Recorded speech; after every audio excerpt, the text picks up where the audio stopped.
The advice I give every leader I work with is this. Start every day with time for yourself. See, what you do first sets the tone for the rest of the day and the rest of your life.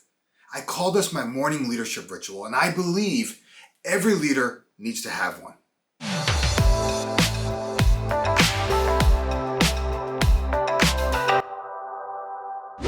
Earlier in my career, I didn't have a morning routine. See, the very first thing I did over a cup of coffee was check email. I mean, it was crazy, right? Inevitably, I became consumed by something. The next thing I knew, I was like rushing to take a shower and get out the door. It was like I felt like, and on the way to work, I felt like I hit every single red light, and the rest of my day just was much the same. I would often find myself irritated by the smallest of obstacles. See, here's what I learned. If you want a different experience, you must do things differently. When you consciously make morning quiet time a priority, amazing things happen, right? It's crazy. Priorities begin to crystallize. Solutions to problems you have percolating in your head begin to emerge. Your energy level skyrockets. Not only will you benefit from this exercise, but those you interact with and lead will also benefit. I encourage you to leverage a morning routine to incubate new ideas, to remove imposed limitations, to raise your awareness, to just simply to the triggers that cause you to leak energy, or to tune into the synchronicity of the universe. Maybe even express gratitude for the gifts, opportunities, and people that grace your path. I will openly admit that when my mentor and coach encouraged me to make time every morning to sit quietly and reflect, I essentially kicked and screamed. I mean, I was just like, really? I mean, much like your response might be, mine was, I don't have time. Here's the reality. I wake up most days around 5:30 a.m. That's just who I am. I decided to make a conscious decision to rededicate that time to me. Time for writing, time for reading, time to exercise, which recharged my energy, by the way, right? Initially, I told myself that I wouldn't check email before 7 a.m. I later made a renewed commitment not to check email before 8 a.m. I believe now there's nothing that important that can't wait until 8:05. See, with practice, I discovered the exhilarating power created by morning quiet time. I mean, just time for me to think about what I'm about to do for the day ahead. Time for me to reflect about how I'm doing it. Evaluate what's most important. Review like just where my time and energy is best spent and with whom. This daily discipline alone has worked miracles for my career and helped in every other aspect of my life. In fact, I could credit this one habit with turning my life around and allowing me to become the man I am today. My advice, and the advice I give everybody I work with, is just start small and work your way up. Start with like 10 minutes. My morning ritual today, by the way, is like 90 minutes. People think that's crazy. But when I started with like 10 to 15 minutes of quiet time. And as I became more aware of the power of self-awareness, I decided to experiment with more time.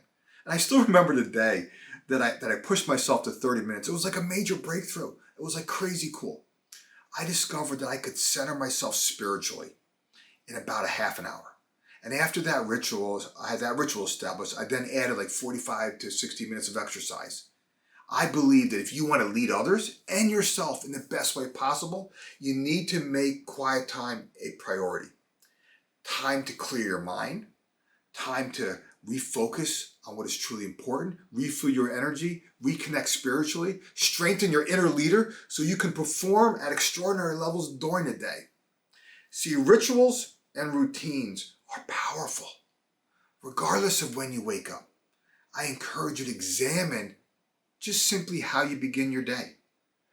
I recommend personally dedicating the first hour to yourself. Call that your new leadership ritual, right? Experiment with the rituals and routines that work best to refuel your energy. See, you have to give yourself the freedom to experiment with different approaches. In my latest book, right? I just released my latest book, right? I called it Freedom to Experiment. I did that for a reason. Having the freedom to experiment is exhilarating. Giving yourself the freedom to experiment establishes a new level of energy, focus, and momentum. If you want a free copy of my book, Freedom to Experiment, follow the link in the description and I'll get you one. For now, let me give you one example on how you can give yourself the freedom to experiment, just simply to create a new morning leadership ritual. See, having a morning routine doesn't mean you have to get up at 4 a.m., right? And trust me on this, right? However, I gotta push you on this. You can discipline yourself to get up simply 30 minutes earlier than you normally do. Here's just a couple of examples that you can experiment with in the morning. Just commit to morning exercise. That could be going to the gym. That could be simply walking around your neighborhood, or that could be yoga in your family room. Try meditating and praying. You could write in a journal, which, by the way, I'm a huge fan of. You can start a new morning routine, just eat a healthy breakfast, or maybe read a chapter in a book, recite your affirmations, write a note to a loved one, or just simply drink a glass of water. Someone recently told me that to drink 8 ounces of water when I first wake up. I was like, all right, I'll try it, and guess what? I like it. Give yourself the freedom to experiment and discover what works best for you. See, personally speaking, quiet time is my favorite morning routine. The time I have to reflect in a quiet atmosphere, right, gets me in that right mindset before the day begins. I sometimes, when I talk about this with those I coach, I sometimes get pushback, right? When I recommend like this leadership ritual to other people. And the most common objection I get is, Rev, I'm not a morning person. Or I have little kids and my mornings are just hectic. I get it. Earlier in my life, I wasn't a morning person either. I had to actually train myself to become one. My wife and I raised 3 children, so we know firsthand just how hectic mornings can be. I'm here to tell you that's not a valid excuse not to create a daily leadership ritual. If you want to perform at your best, you need quiet time to prepare your mind, body, and spirit for the day ahead. Once again, experiment. Let's just say, for example, you're not a morning person. All right, cool. Close your day with reflective quiet time before you go to bed. Call that your evening leadership ritual, right? If you have young children, try to get up 30 minutes before they do, right? So you have time for yourself before the kids get up and all that craziness starts. I will tell you this, without question, the space you create for yourself will lead to better results, hands down. Making the slightest shift in how you see what is happening all around you can change your inner dialogue and then completely, which will allow you to positively influence everything you touch. It's amazing. If you want to ignite a new level of energy, focus, and momentum in yourself and your team, I invite you to get a copy of my latest book, Freedom to Experiment. Follow the link in the description and I'll get you one.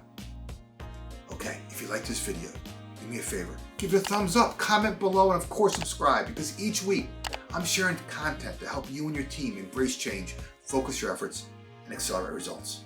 We'll talk to you soon.